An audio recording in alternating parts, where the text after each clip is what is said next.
సంస్కృత సూక్తులు, వాటి అర్థాలు. ఇవాల్టి అంశం లోకం తీరు.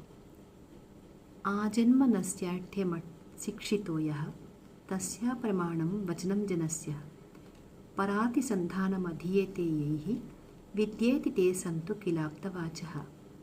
పుట్టినప్పటి నుంచి మోసం తెలియని వాడి మాట మనుషులు నమ్మరు, కానీ ఇతరులను మోసగించే విద్యలో ఆరితేరిన వాళ్ళ మాటలు ఆప్తవాక్కులు. రెండవ శ్లోకం. అర్థాతురాణం న గురుర్న బంధుః కామాతురాణం న భయం న లజ్జ విద్యాతురాణం న సుఖం న నిద్ర క్షుధాతురాణం న రుచిర్ న వేళ. ధనదాహం కలవారికి పెద్దలని బంధువులని ఉండదు. కామజ్వరం కలవాడికి భయము సిగ్గు ఉండవు. విద్యాశక్తి కలవాడికి సుఖము నిద్ర ఉండదు. ఆకలితో అలమటించేవాడికి రుచి వేళ తెలియదు. మూడో శ్లోకం. ఎత్రాస్తి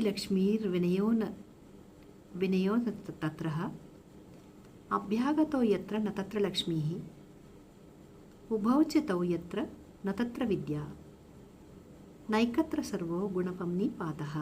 ఐశ్వర్యం ఉండే చోట వినయం ఉండదు. అతిథులు విస్తారంగా వచ్చే చోట ఐశ్వర్యం ఉండదు. ఆ రెండు ఉండే చోట విద్య ఉండదు.